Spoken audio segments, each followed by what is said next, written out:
What's up, ladies and gentlemen? Welcome back to yet another Sales Hacker webinar. It's your boy Gaetano. You know me, I run digital marketing at Sales Hacker, and today's featured guest is Eric Siu, CEO of Single Grain. What up, Eric?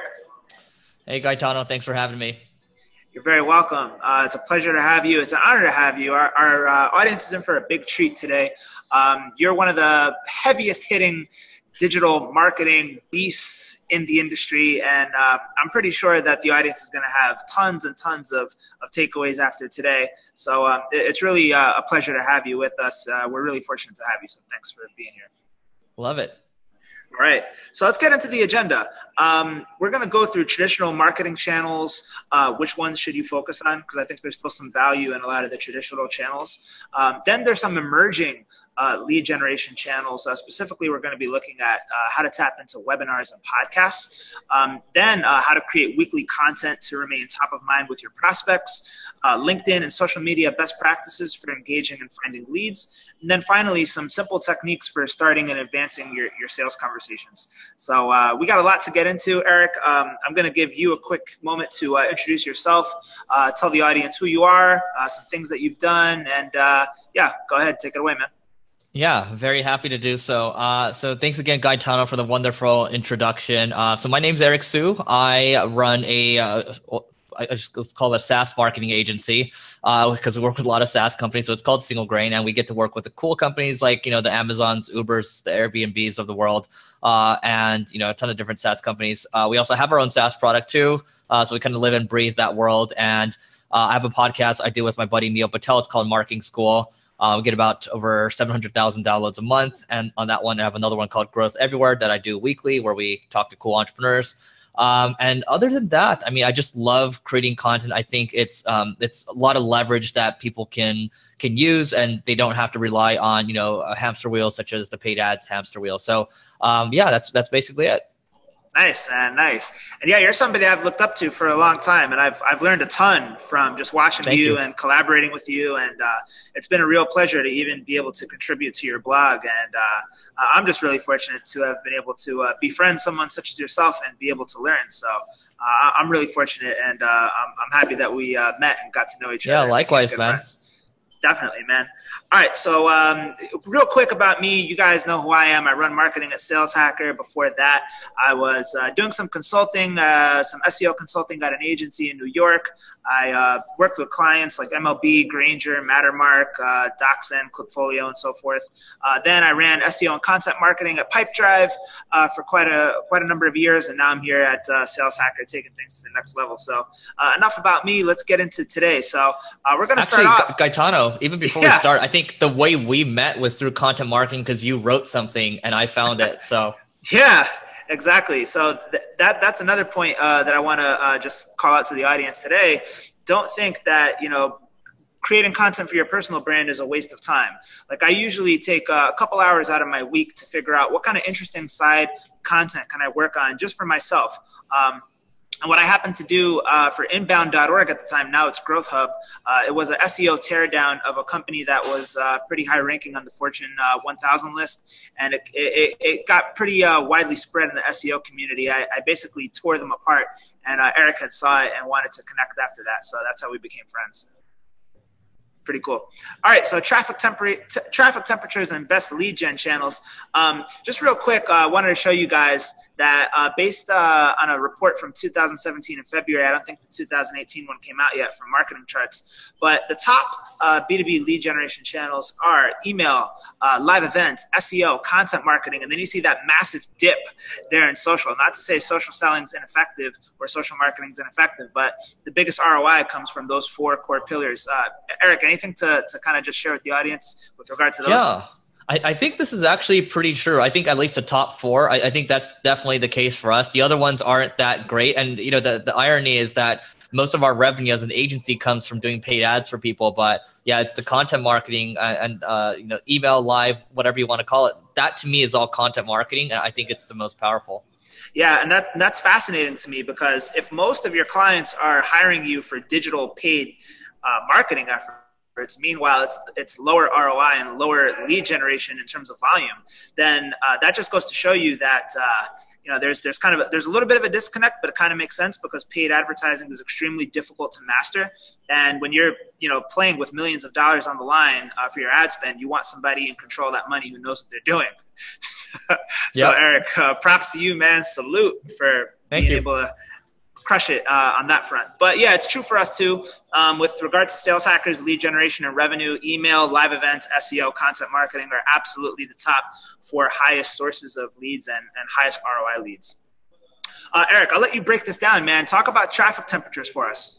Yeah, absolutely. So I think it's easier to think about cold, warm, and hot, right? So when you're driving traffic, or even when you're talking to somebody, when you're trying to build a relationship, like if I went to Gaetano right now and I said, hey, let's go play a game of basketball if we're next to each other, we could actually go do it, right? Because we know each other. And this is an analogy coming from one of the people on our team. His name's Justice. Now, the thing is, if Gaetano and I didn't know each other, he'd probably be like, who is this guy, right? So if you look at the left side over here, the cold traffic, these are these are people that have never engaged with you ever before. So if you're trying to build a relationship with somebody, you're trying to maybe drive into a blog post first or a podcast. That's how a lot of people hear from me initially. And then from there, after they get to know you a little bit, maybe you can retarget them, tell them to come back, say, hey, come join this webinar, for example, or come get on our email list, whatever it is exactly, right? You're taking them down a funnel. And I hate using a dating analogy because it's so played out. It's like, oh, you can't like ask someone to, marry you on the first date or whatever it is. It takes time to build a relationship. And that same thing applies to the world of marketing and sales. It hasn't changed. This will never change in life as long as humans are around. Yeah, no, I totally agree. The dating analogy never gets old. It's timeless. It's a timeless concept. It's the same thing with all the traffic types that you broke down here, and it makes a lot of sense. Let's keep it going. So I've got here this really awesome breakdown of offers for each stage of the buying process, and this really aligns back to your customer funnel. And this is how you can really maximize content marketing for each stage of the customer journey. So Eric, do you want to kind of break this down for everyone?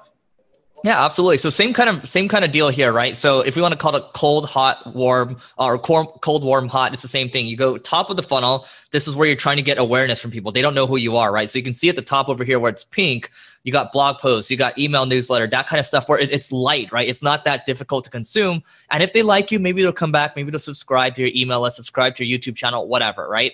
Next stage, middle of the funnel, this is where they're kind of like, okay, like who are we searching to work for? I learned about this content marketing thing, but I actually don't have the time to do it. So maybe I should hire someone to help me with it, right? I just keep using that example of content marketing. So maybe here, like they would download an ebook, for example, or a case study, whatever it is exactly. Then they're getting even deeper. They've taken another action with you. Bottom of the funnel, they're ready to buy from you. They're ready to take out their money. If they've at least taken out their credit card and spent $1 with you, they have purchased from you. They're ready to spend a lot more money with you. And by the way, guys, if you have questions at all, go ahead and drop them into chat. I'll help moderate this as we go along. We'll keep it engaging. Yeah, definitely. If you guys have questions, use the Q&A feature, and we won't make you wait all the way until the end to get those in. We will get them in as they come. And the other thing you should know is that this is being recorded, and you're going to get a follow-up email with the complete recording of the entire webinar along with the deck. So if you feel like you missed something, or if you got to drop off or whatever, that's totally fine. We'll still hit you with the recording and the deck follow-up shortly after it's over. So let's keep things moving forward. But first, I just want to mention something about blog posts and this kind of whole awareness, evaluation, purchase stage thing. I've had clients come to me before that wanted to create blog posts for content marketing purposes, increase their traffic, increase their lead gen, and so forth. I've created blog content before for companies, for clients that I've worked with, and then they would come back and say, hey, after like 10 or 15 blog posts, I noticed that like we're not getting any like dollars, like we're not making money. So like, why is that? And the answer is because it aligns to the awareness stage. Nobody ever reads blog posts and buys anything. It's very, very rare, especially on the first touch or second or even third. And then if you go all the way down to purchase stage, you'll see all those things that are more high touch because they've been, so to speak, funneled down. Eric, has that ever happened to you before? Are you talking about has it ever happened where content just converts from me directly out the gate? Yeah. Yeah, actually, you know what? Most of it doesn't, right? You're completely right. In some cases, though, like I'm looking at some blog posts that we've written like a couple years ago. They're kind of like the gift that keeps on giving. And the example I like to use is Arnold Schwarzenegger when he did that show, or that movie with when he was like the tall guy and the little guy too. That's, God, I forgot that movie's called. Do you remember what it's called? Oh my gosh. I can't remember. I can't remember. Yeah. Yeah, but it's like he created that content in like the 80s, right? And he did that on complete commission. And it's a gift that keeps on giving. He still makes money today, royalties from that movie, right? So it's the same thing when I look at all this content we created years ago. The beauty of it is it compounds over time. And some of it I've seen, like we got like an article that was written 3-4 years ago about YouTube advertising got a really big lead here in Los Angeles that spends, a couple $100,000 a month in marketing. Yeah, exactly. Twins, yes, that's the one. Twins, yes, twins. Thank you. We have some questions coming in now. There's people using the chat feature. Use the Q&A feature if you have questions, because it'll be harder for us to moderate using chat. Chat only should I click answer live for this right now? Yeah, go for it. Click answer live on any one of those if you want. Cool. I got one right now. 2 people were nice with twins. So Ashley asks, how would this funnel be different for B2C? Gaetano, do you have thoughts? Yeah, I do have some thoughts. So I think with B2C, it's a little bit different because you can run an Instagram ad for like a product, like let's just say shoes, right? Designer shoes. You can run an Instagram ad to your targeted audience based on the insights that you get from Facebook or whatever like that. And you can actually get conversions through Instagram on maybe a first or second touch. Whereas in B2B, it's way more difficult because the price points are usually way higher, and it's just far more difficult to convert in B2B. Would you agree with any of that, Eric? Completely right. I was going to use a very similar example. Yeah. Yeah. I mean, and you being the paid advertising king, I'm sure you've done this for clients and you know how it works. But I mean, you can get lower price point items because they're sold at higher volume, and it's easier to break through with paid ads for doing that versus B2B. 100%. I mean, from a B2C perspective, we use the same kind of funnel for clients. And some people that are selling, like, we're talking like $10 a pop, like phone cases, like we make this work for them. You drive them to awareness. It could be a video first, right? Because videos are very cheap to do on YouTube ads and Facebook ads. Right. And then once they've watched a video for a certain percentage, then you retarget them to a product page, get them to at least opt into your email list, and then get them to come back, reorder, keep buying over and over. It's the same kind of machine, same kind of rules, because it's humans. Exactly. Yeah, exactly. And I mean, there's a million other examples of this. I mean, I'm sure you guys have seen a lot of these marketing guru guys putting out video ads on Facebook, and they're popping up like crazy. And I mean, that's kind of a B2C funnel, in my opinion. You wouldn't see something like that from like a Salesforce or like a HubSpot. So yeah, let's keep it moving. All right, so podcasts and webinars. Eric, I'll let you break this down. This is from your podcast stats. Really impressive, 8 million all-time downloads, and you can see the monthly increases there. So, Eric, why don't you spill the beans for us, bro?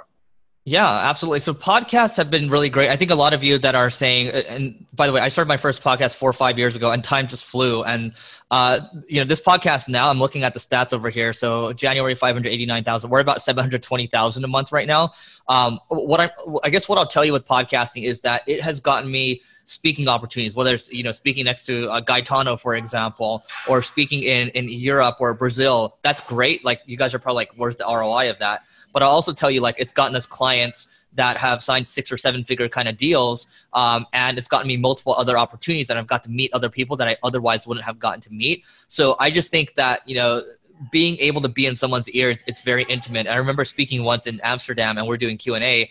Girl raised her hand, and I was like, she said, it's like, Eric, hey, like, I love your podcast. I actually listen to you in the shower. Like, when you're listening to someone in the shower, like, that's intimate. All I'll say is that you're actually building a relationship with someone, and people have to be focused on you, because usually they aren't doing anything else. They can't like tune into Netflix while they're listening to a podcast. So I think it's huge. Anybody that's listening to this, if you're looking to acquire more customers, clients, whatever, I think it's a no-brainer. Oh, yeah, absolutely. And I mean, one of the most validating use cases for launching a podcast or for having a podcast for your business is obviously the fact that you can invite your target prospects to be a guest on your show. I mean, there's no easier way to break through to the C-level than that, in my opinion. That's one of the hottest topics in outbound sales and sales development right now, is like, how do you crack through to executive level buyers? Well, that's probably one of the easiest ways, in my opinion. Eric, do you have anything else for that? Yeah, it absolutely works. I mean, it's interesting. Sometimes I'll do a podcast with someone, and I usually ask them, what are they excited about, or what can I help them with? And sometimes it's just like, Eric, we actually need help. Like, can you help us? And so it absolutely helps you. And if the worst case scenario, you just got free knowledge from someone that's a game changer or a mover and a shaker in the industry, and it becomes a relationship later. Like some of these things take a long, like especially if you're signing 6-7 figure deals, these take a lot of time to manifest. Some of our deals have taken years to manifest, but it's just because it started with one little interaction first. Right, exactly. And there's this concept in sales called BANT. Everyone knows it: budget, authority, need, and timeline. Well, the authority piece is kind of bogus in my opinion, because you don't actually have to have the authority decision maker right then and there. You can get someone internally at that organization to be a champion for you. And you can even get someone like that to be on your podcast. And then even they can help you break through to the quote unquote decision maker. So don't think that you just have to go for, the glory all at once there. I think you're looking for Gaetano, when I think about the interaction we had for when you posted on Inbound, for example, that's one interaction, right? Podcasting, it gives you an opportunity to get these little interactions. So I think even if you don't start a podcast, I'm not going to give a blanket kind of, everyone needs to start one. I think it's figuring out how you can get these little interactions to get the conversation going and then really build something. Agreed. All right, great. So let's keep things going. We've got a couple more things to go through here. So quick tools for podcasting: Libsyn for your digital distribution, WordPress for content management, a microphone. It doesn't have to be anything crazy expensive. It can be, $100 one. We use everything from the Blue Yeti Pro, which is $200 or something like that. Zoom or Zencaster for recording, and then you can really hack your design for this by using someone on Upwork, outsourcing it, or just using a really inexpensive program like Canva. Cool. So quick share from webinars. So this chart here represents 1 month of lead generation for Sales Hacker. This is our real stats. And I'm giving you guys a real peek under the hood because I want to show you how valuable webinars are for us.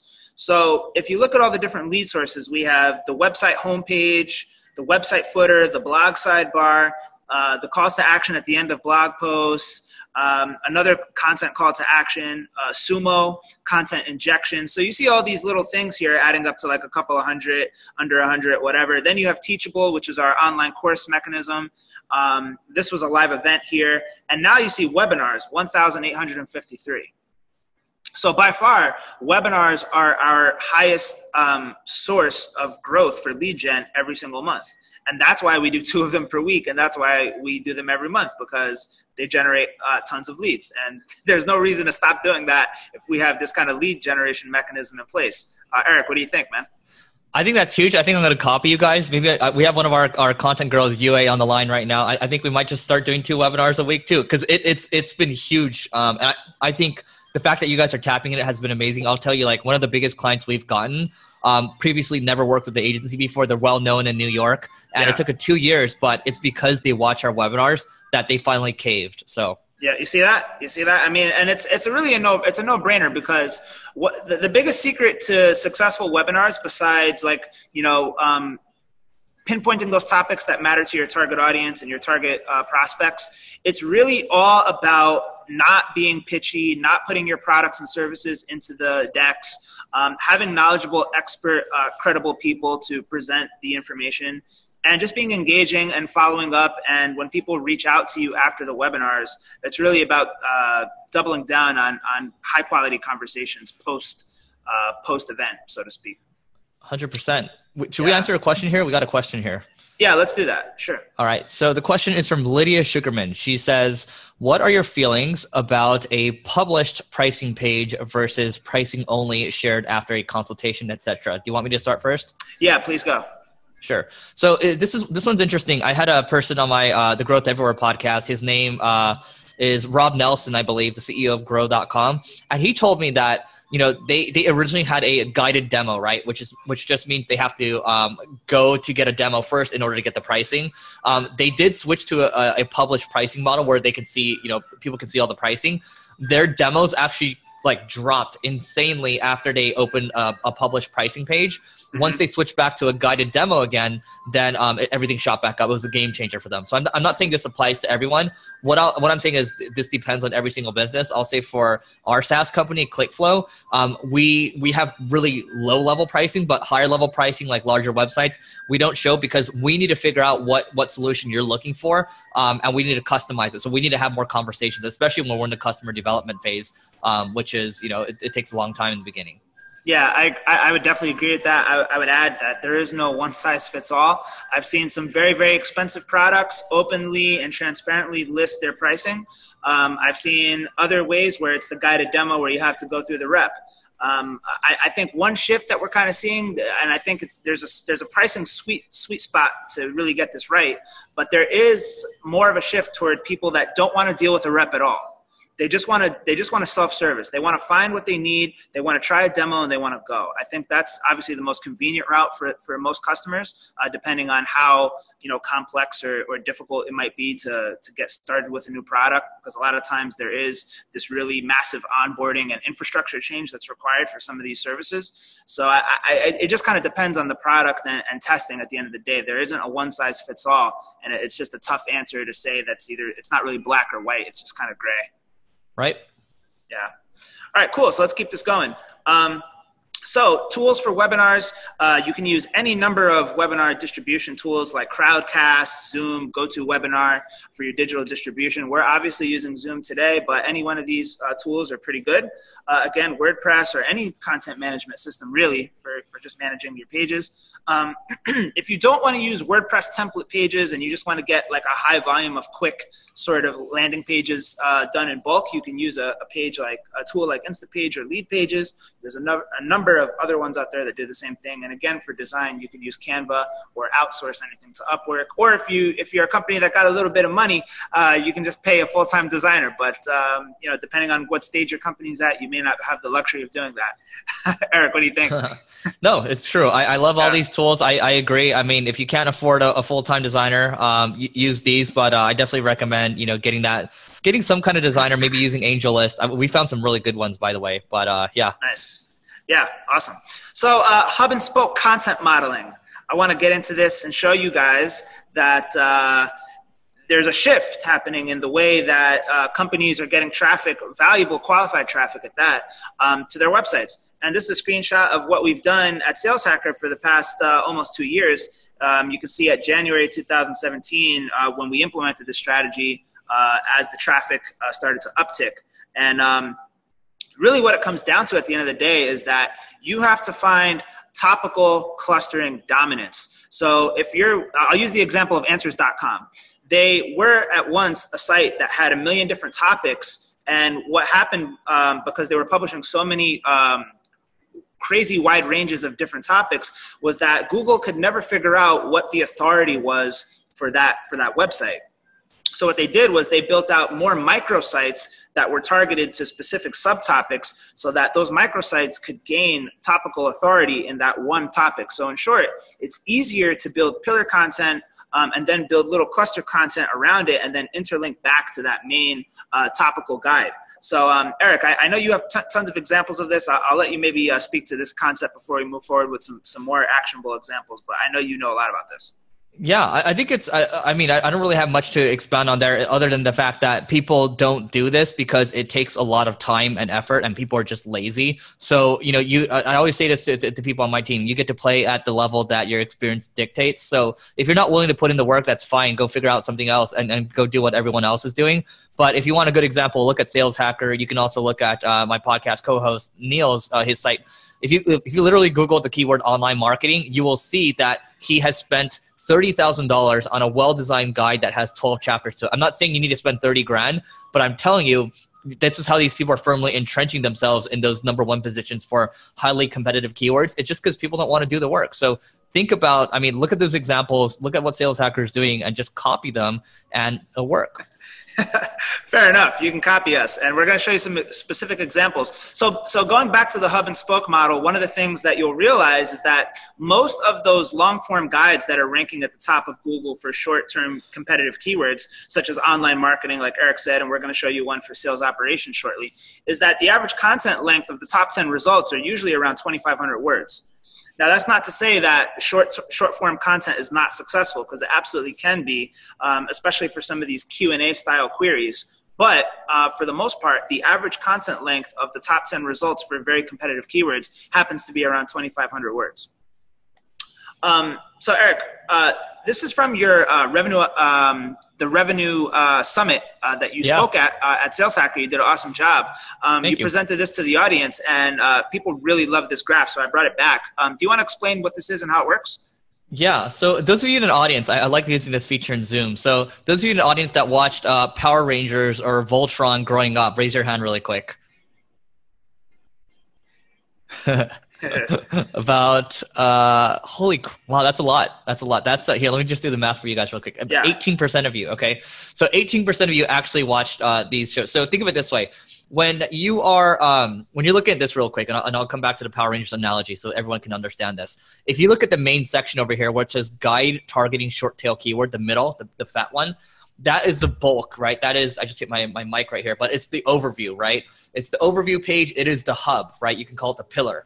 Okay, and then you have let's say I'm writing about content marketing, for example, or sales operations. I'm writing about sales operations, right? I might have, introduction to sales operations, and then there's like little spokes that tie to it. So sales enablement, all these like sales topics, they can be sub chapters, and they all interlink to each other, and then they link to the main page, right? So you can see I'm like illustrating it right now with my hands, right? But the key behind doing this is that you're not just making one piece of content, you're making multiple pieces that supplement each other, and Google can see that they're linking to each other, and it's making one strong thing. So the Power Rangers example I like to use is when you have all the little Zords by themselves, God, I forgot all the names, but when by themselves, they're not that strong, but when you combine them together, they become the Megazord. So that's what you're looking to do. That's a perfect example. And we're going to break this down even further. So Eric talked about sales operations. So this is how we did it. We're ranking number 1 for the keyword sales operations. Obviously, it's a well-optimized piece. You can see we have the snippet in Wikipedia here, and then we're the number 1 result with internal links and so forth. So one thing I want to show you guys is if you put a table of contents inside of your guide that interlinks to all the different subsections, you will have a much higher chance of ranking because you are demonstrating to Google that you are including all of these different sub-entities within the greater subject of sales operations that Google would expect a high-ranking performing piece to include. Eric, do you have any comments on this? No comments. I think you're spot on. Yeah. So that's a quick little tip for you guys. If you're forming long-form content for lead gen or SEO or whatever the case may be, this is not only good for search engines, but it's good for users. If I come to a 3,000-word guide, I'm like, oh man, I don't really have time right now to read all that. But I see the only thing I really care about is, let's say, sales ops metrics and KPIs. I can click to sales ops metrics and KPIs, go right to that part of the article, get what I need, get my value, and bounce. And that's really what it comes down to at the end of the day. Back to the quality reel example that Eric gave in his Revenue Summit presentation. This is a conversion rate optimization guide. Eric, I'll let you speak to why this is so important that they broke it out like this. Yeah, sure. So this is an example of a pillar content. So if you actually go to Google right now and you Google conversion rate optimization, I think we can agree that's a competitive term. Qualaroo probably hovers between number 1 and number 2 right now. The reason why they're jumping around is because they actually changed it. But originally the piece was it was like an introduction, and then it had these chapters, right? And these chapters were okay, so the introduction to conversion rate optimization, that's kind of the main hub page, pillar page. And then there's these sub ones on what is CRO, why is it important, right? And they're all interlinking to each other. Now, they originally were number 1 for that key term, but what happened was they changed it. You can see at the top right over there, there's a yellow button on chat with a CRO expert, but they also, all the chapters, they made it gated. You have to download a PDF now, which is why Google's kind of they changed it a little bit. Maybe we move them down. So keep in mind, just because you got that ranking, it doesn't mean you can just be lazy and change things and try to just generate more leads for the sake of it. Number 2 is still really good, but sometimes when you're just trying to do top of funnel, like conversion rate optimization, top of funnel awareness kind of keyword, you might just want to forego trying to convert immediately. Right. And if you notice on the Sales Hacker blog, none of our calls to action are very salesy and hard calls to action. They're very soft calls to action. So you'll see things like sign up for our newsletter, sign up for our mailing list. You'll also see things like content upgrades inside of posts. So rather than saying on our site, chat with a sales expert or sign up for sales consulting, that's a very hard ask. But for us, we're going for the soft route because we're going for the longer nurturing strategy because it has higher ROI for us. So, it kind of depends on your product, on your sales strategy overall, but this is definitely a fine balance that you'll have to be careful with. Cool. Yeah, let's move on. So back to the Abraham Lincoln example, Eric, you broke this down at our Revenue Summit conference and people were pretty blown away. As you can see, guys, if you search for Abraham Lincoln in Google, you'll see the first result, Wikipedia, then you'll see the rich snippet on the side from Wikipedia, and then you'll see these people also ask questions which Wikipedia happens to answer. So Eric, why don't you break down the story behind this? Yeah, absolutely. So they actually changed did you take the screenshot of Abraham Lincoln recently? Because it seems like they changed the snippet over there. His picture's different. Anyway. Yeah, I took it today. Oh, okay. They definitely changed it then. Yeah. So Google's always updating stuff. So we all know out there. So when we look at Wikipedia, they're always ranking number 1, number 2, number 3 for everything, right? So when we're creating content, the objective is we want stuff to rank high so we bring more traffic to our website. So the question is, like, how does Wikipedia always do so well? How is it that Yelp, TripIt, how is it that they do so well all the time? Well, it's simple. What I did was I looked at the Wikipedia result for that page using the Wayback Machine where I could see how many words that post had from all the years back, right? So in 2007, 13,000 words. In 2011, 18,000 words, 20,000 words, 24,000 words, okay? So it's like, okay, it's clear that Wikipedia, they have people on the net that are constantly updating it. The moderators are keeping it safe and everything. But how do you take that same concept and apply it to your business? We don't all have Wikipedia people that would just contribute to our site, but taking that exact framework and moving it over, we did the same thing for one of our posts. We upgraded it again. Originally, one of our posts was getting 700 visits a month. Upgraded, added one paragraph to it, then it jumped up to 2,800 visits. We added another paragraph to it, it jumped up to 5,400 visits. And then we added a couple more paragraphs, it jumped up to 10,000 visits a month. How many of you would actually like 10,000 visits a month to your website just on one blog post? I think everyone would like to do that, right? So just figuring out how to make the most of what you have already instead of getting on the same hamster wheel. This is a hamster wheel right here of paid ads all the time or content marketing. Oh, we need to know content all the time. We need to know content. Just take a step back and make the most of what you have. You'll do better than other people. Brilliant. That's absolutely brilliant. I would agree with that 1,000,000%. It's one of the most underrated, highest ROI marketing activities you can do. Creating new content is expensive. It's time consuming. It's challenging. You have to distribute it again. Or you could just go and look at some content you already have that's performing halfway or maybe decently well, update it, and then reap the rewards of basically a fresh new post just by updating it to be more current. And then you'll probably rank higher in Google just by doing that. And you'll get more traffic and probably more conversions if it's a high quality post. Yep.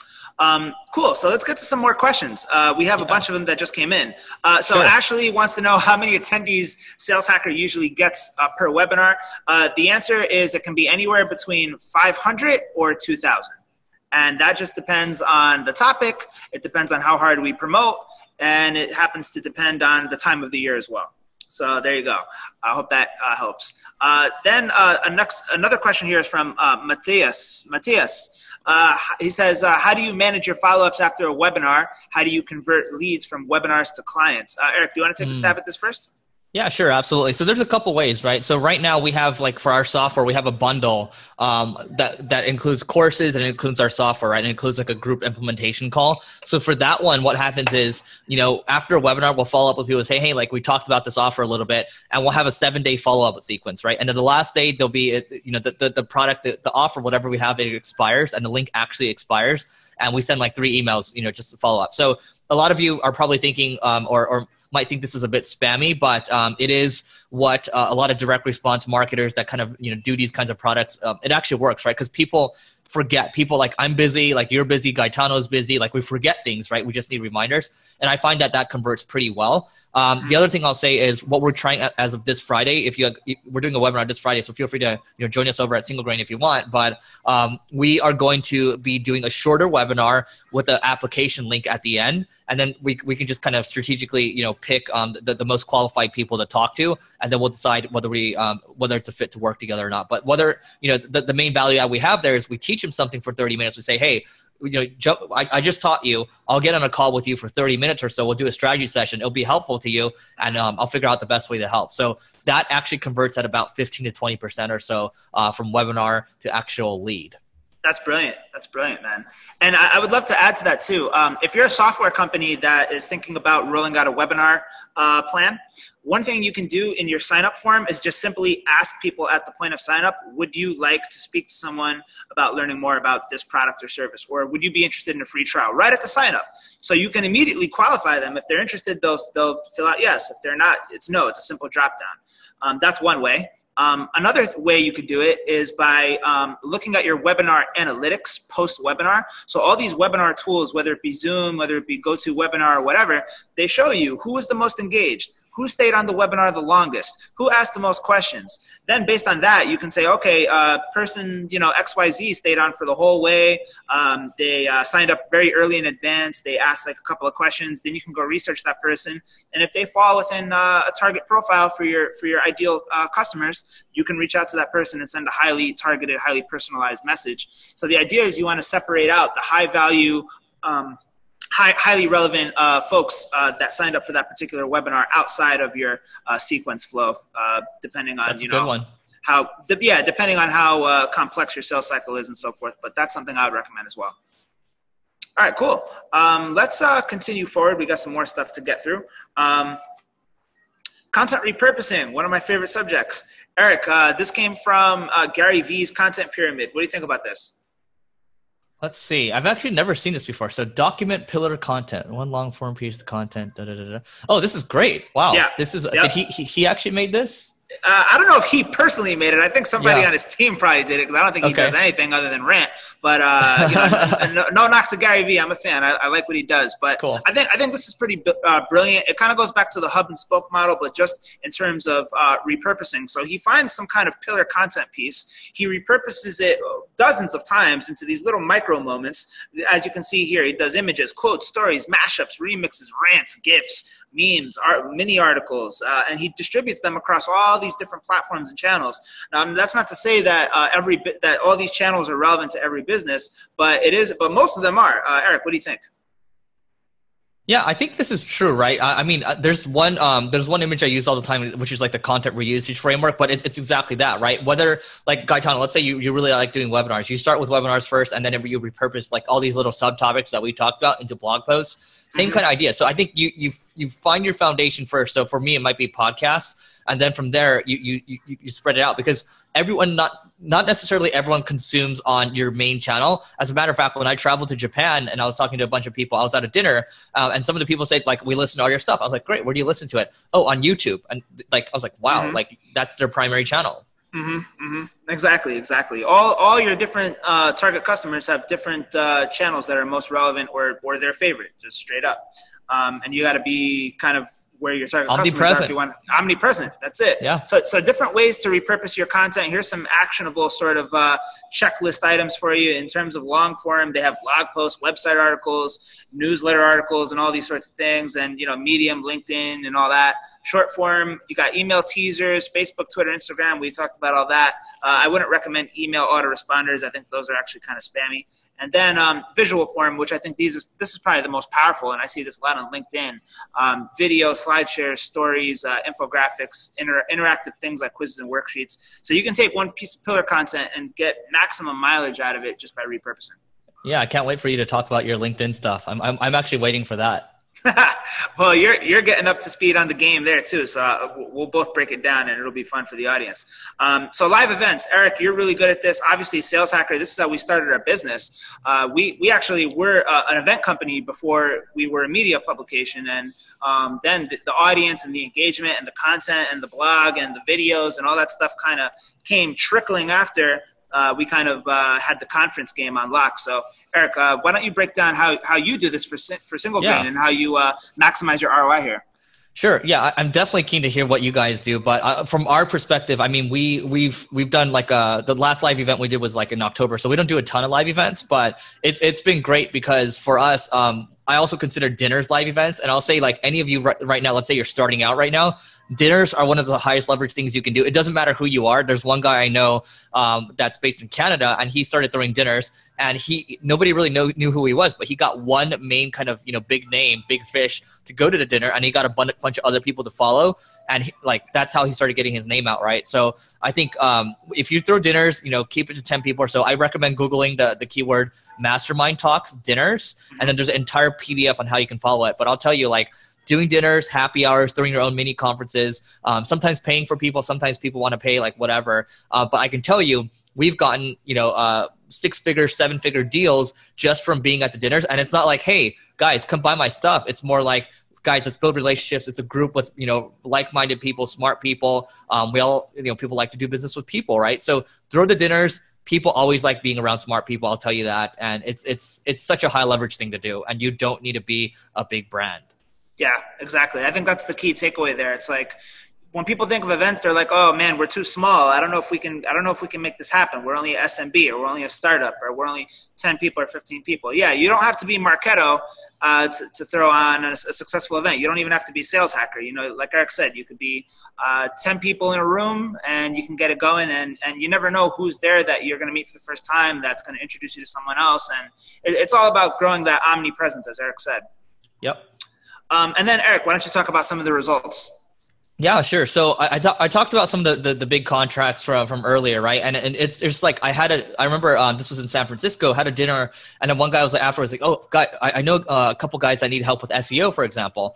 And then I was like, "Okay, sure, I'll talk to him. I'll see what we can do to help, whether it's us or somebody else. I know people, right?" So that led to a deal that's been over 2 years now, and I'll say the referrals to incredible people. It's just you never in terms of throwing dinners or live events, having people that listen to your podcast, whatever, and actually getting to connect with them in real life, and then they connect you with other amazing people, and you get to speak at other conferences.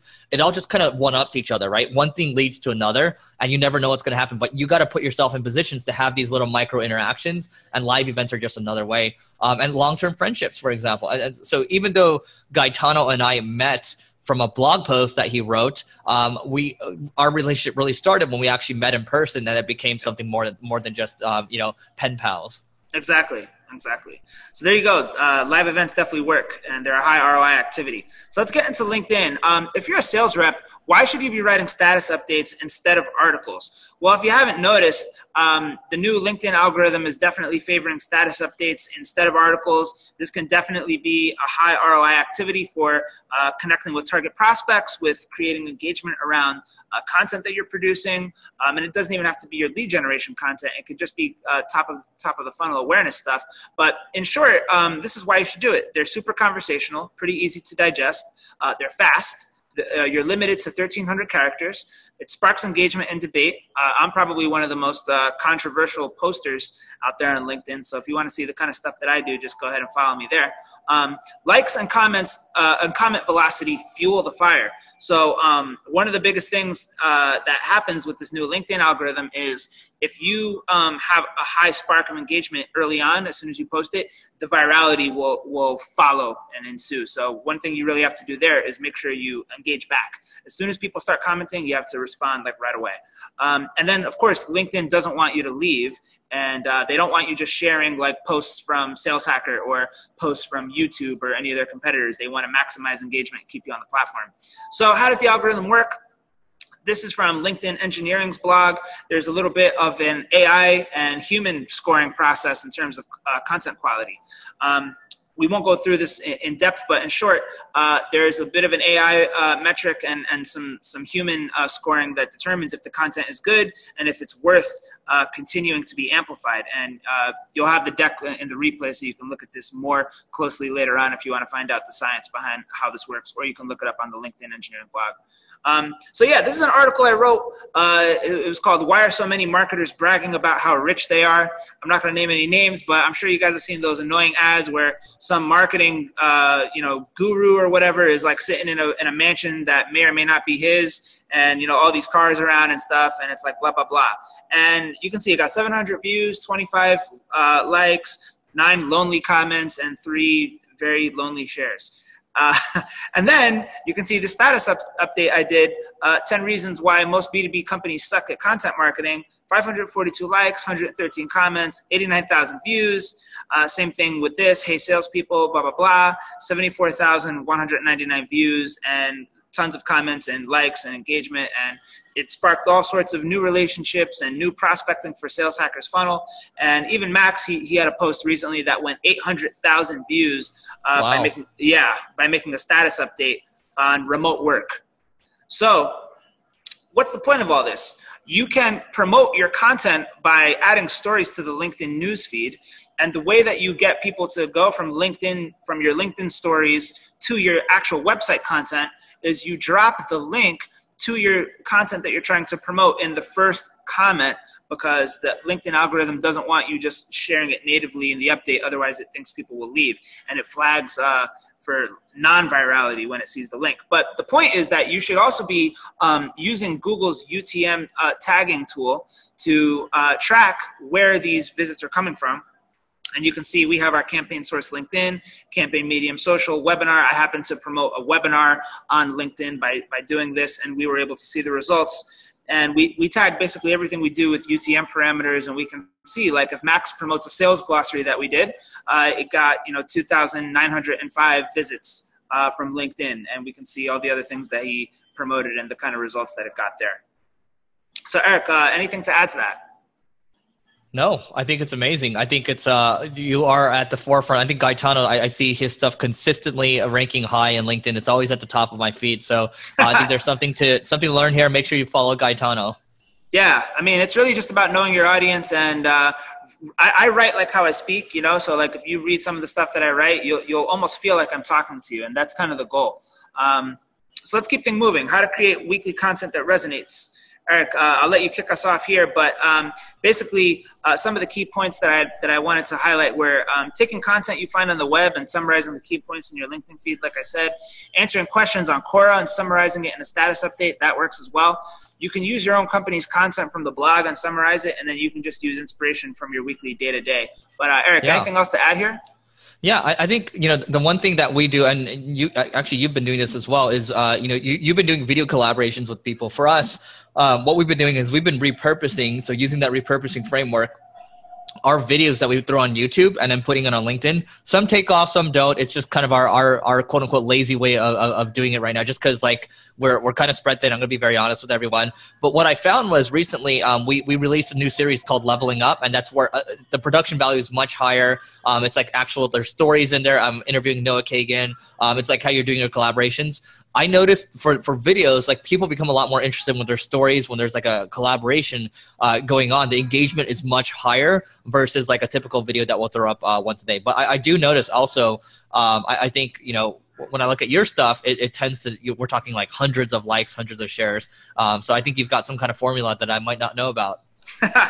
Well, I think after a while, once the algorithm notices that your content is highly engaged upon, it kind of has this like trickle effect. And I think you might notice that on Facebook as well. Yep. But with LinkedIn, it's even more prevalent. We have a question. Blair's got a question. Yeah. About it. What do you mean by a status update? Just posting a short article. What does that mean? Yeah. So there's basically two different things. You can write a LinkedIn Pulse article, and that's something that is like longer form. It's published to your actual profile and it stays there forever. That is the kind of stuff that LinkedIn is tending to devalue in the feed. The status update is that short form story that I mentioned where you just kind of post a status update like you would on Facebook. Now, the difference between Facebook and LinkedIn, of course, is that LinkedIn has this virality effect where your second and third degree connections can see what you're writing. And meanwhile, on Facebook, that would never be possible. Yep. Anything Other question, we can knock this one out. Mike Rosmeyer asks, for B2B, I like to send an intro email with a video attached. Okay, that's smart. There used to be some sites that would supply C-level emails in return for contributing additional names to their database. Some of these database sites have disappeared. Do you know of others? Well, you're a sales hacker guy, so you probably know. Well, the best database sites I know of are probably like Discover.org or ZoomInfo. Those are like the top two. But other than those, like I probably would stay away from database sites because A lot of them are like cheap. The ones that are especially like cheap and kind of hacky are like the ones that kind of like just scrape the web. And it's not legit. Like I would probably go for something like a little bit more high end. Blair Carey also said Synthio is pretty good. Yeah, I use Datanize, Synthio. I'll look at Synthio too, but Datanize is pretty good. Yeah, Datanize is pretty good as well. And I mean, there's other sort of like prospecting tools you can use to just get people's info from LinkedIn and from around the web. Like one that I really enjoy using, I've used it a lot lately, is Lead IQ. I would definitely check that out if you're looking for some help with just raw prospecting from LinkedIn and so forth. All right, cool. Let's keep it moving. All right, so some quick takeaways for questions to consider during your content ideation. So what problems are happening in your industry that you can shed light on? That's always a good topic. Skills that are crucial to succeed. Sales Hacker has a #1 ranking sales skills article. You can check that out if you're interested. What does the future of your industry look like? So trends, even piggybacking off that, if you can survey parts of your audience or even people who aren't in your audience and figure out just a short sample set of people who can give you some interesting data to predict a trends and predictions post. That usually does very well. What advice would you give your 21-year-old self? What advice would you give college grads looking to get into your field? And what cutting edge tools can you provide insight on? Of course, this is just kind of freestyling. There's many more. I'm sure, Eric, you have many more suggestions as well, but this is just a short list here. Looks good.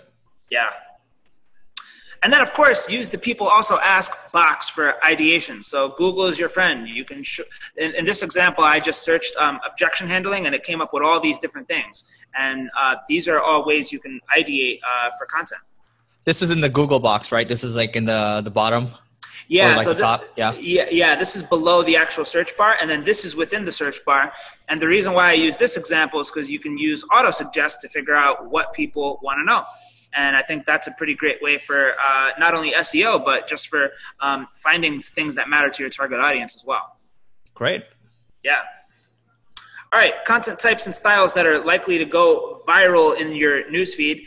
Usually I break it down to these 5 types: storytelling with an emotional hook, unique research or data-driven posts, intriguing question-based content, bold or thought-provoking controversial content, and then, of course, downloadable templates, checklists, special opportunities. Eric, I know you've got a bunch of those floating around the Single Grain site. Why don't you speak to some of that real quick? So viral content. I don't know if we have any viral content, but I could speak to what I really like as a marketer is downloadable templates, checklists, or special opportunities. So are we kind of trying to give examples here, or what are we trying to do? Well, one example I can think of just off the top of my head is the backlinks post that I did on Single Grain. Yes. You guys have basically bundled that up into a 10-part series. So how does something like that work? Yeah, so actually this actually begins, this goes back to our story about how we met each other. So initially I read a post about how Gaetano was ripping some other website.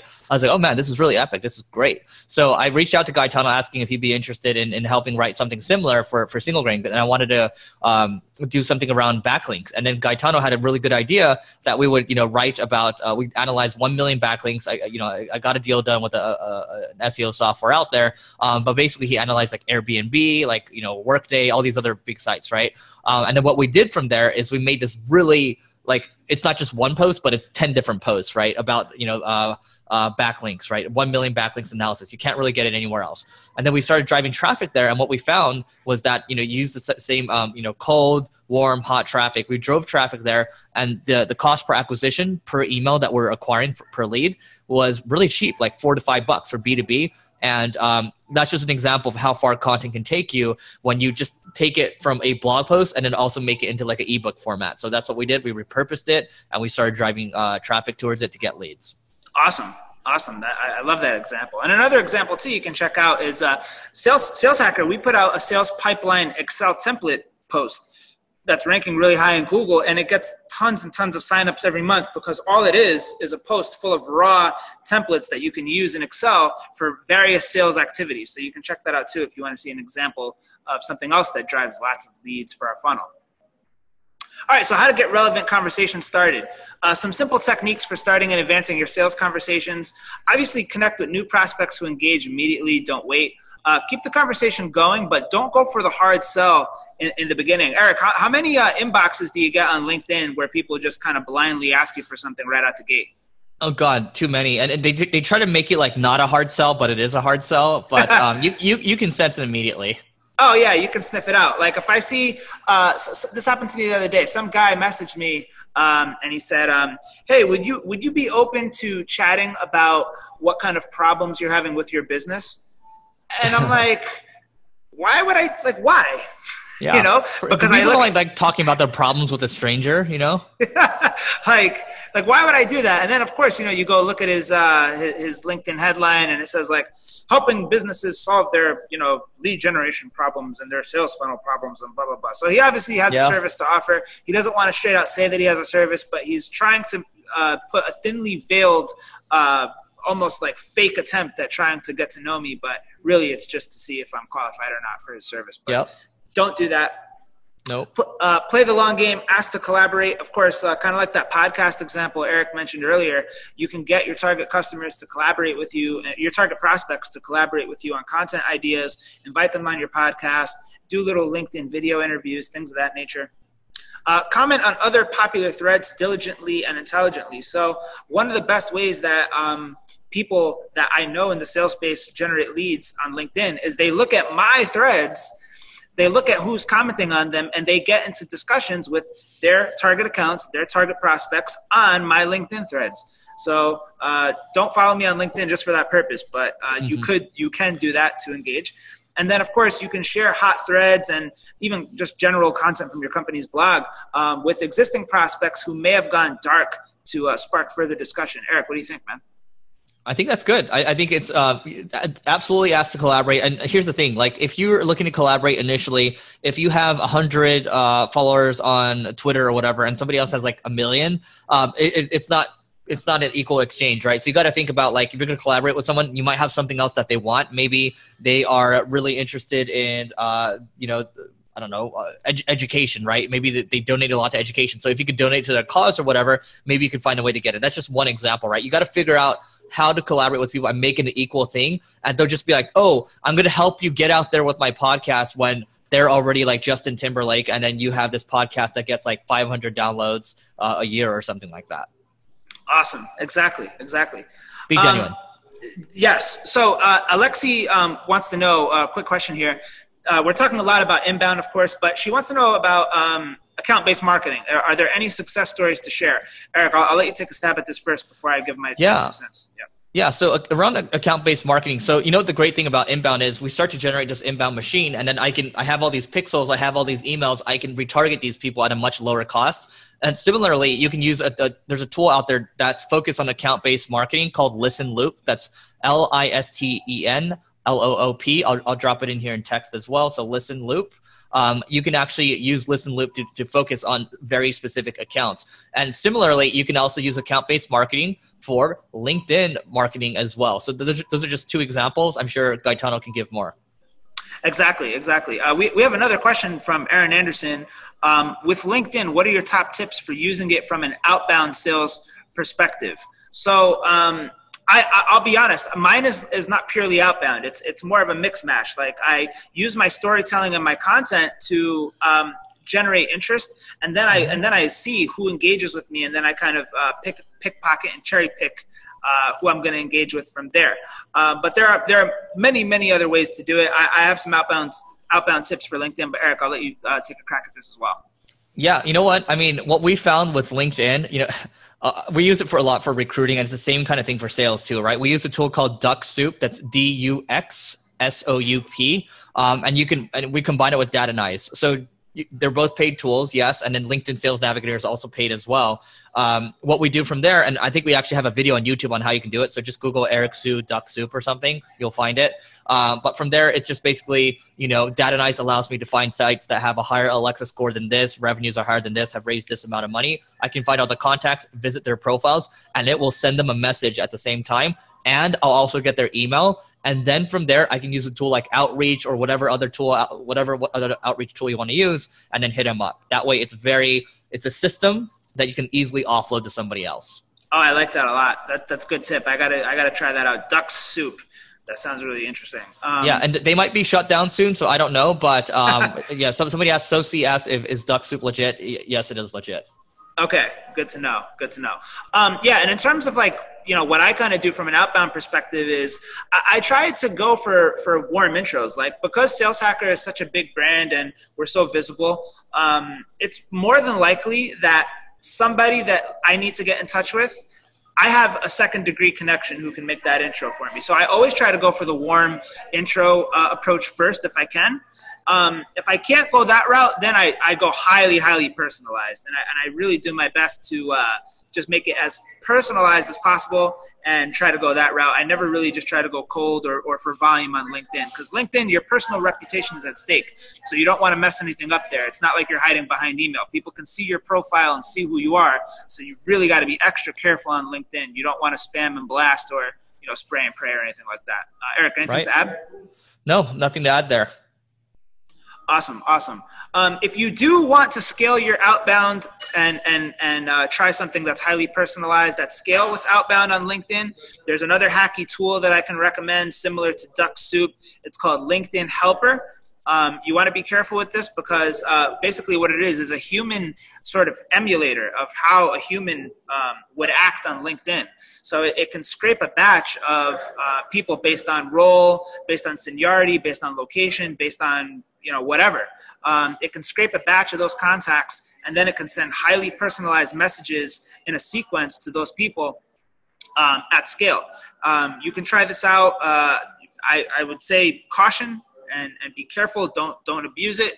But it is something that's out there that is legit. I think LinkedIn might shut it down soon if they feel that too many people are abusing it. But I mean, at the end of the day, LinkedIn can shut down the whole shebang if they want, and everybody would be screwed. So, totally. That's the thing when you have a tool or a software that is like highly dependent upon an external entity to govern it. So that's just kind of the risk that you take. Eric, have you tried that, or are you familiar with LinkedIn Helper? Linked Helper is very similar to Duck Soup. They're kind of in the same boat. I think Linked Helper is probably more feature rich, so I would recommend that one for people just starting out with it for sure. Yeah, absolutely. Okay, so we have one more question here from Miranda. And before I get into this next resource, this kind of leads into it nicely. She says, are there any resources or tips for learning how to effectively use storytelling and writing with a natural and conversational tone? Eric, do you know of anything like that? I don't really know anything off the top of my head. Yeah, I would recommend that if you're looking at this all comes down to copywriting initially, right? So I would recommend reading what the direct response marketers have done. There's this book called The Boron Letters, and this guy named Gary Halpert, great copywriter, so good at copywriting that he got thrown into jail, was writing all these letters to his kid when he was in jail. That's why they're called The Boron Letters. And then there's another book called Breakthrough Advertising, which is no longer in print, but if you Google it, you'll find it. But look, the advertising principles, human psychology is still the same. So you got to learn how to talk to people because, at the end of the day, Gaetano and I were marketers first, which means we're trying to tap into people's psychology to get them to take an action. But you're kind of doing the same thing with sales as well. So don't think that sales and marketing are in two different departments. I think they kind of come together. Yeah, I agree. And a website that I refer to often for copywriting tips and techniques and practice and all that is copyhackers.com. You can go there and check out the resources that they have. They have some really high quality stuff. And then, of course, to kind of tie this all together, we have about 1 minute left. You can go to www.saleshacker.com/lead-generation-techniques. We put together a really massive guide on some really outside the box and unconventional ways to generate leads for your company. If you want to check that out when you have time, go ahead. That's a free resource for you as well. And that kind of concludes our webinar. So Eric, why don't you tell everyone where they can find you, where they connect with you, and how they should hit you up? Yeah, absolutely. If you want to hit me up through email, Eric, ERIC, @singlegrain.com, or you can just go to singlegrain.com, and those two should be a good starting point. You can find the podcast there too. Okay, nice. And the names of your podcasts are what again? Marketing School and Growth Everywhere. Awesome. Yeah, so make sure you guys check out Marketing School, check out Growth Everywhere. Hit up Eric at singlegrain.com. Go to singlegrain.com. Check out all the awesome marketing and lead generation and sales content that Eric has there for you. Of course, if you want to learn more about Sales Hacker, just check us out at saleshacker.com, and you can hit me up on LinkedIn. You know where to find me. So Thanks again, everyone. It's been a great webinar. Eric, thank you again for being with us, brother. Really appreciate it. Thanks for having us. Peace out, everyone. We're done.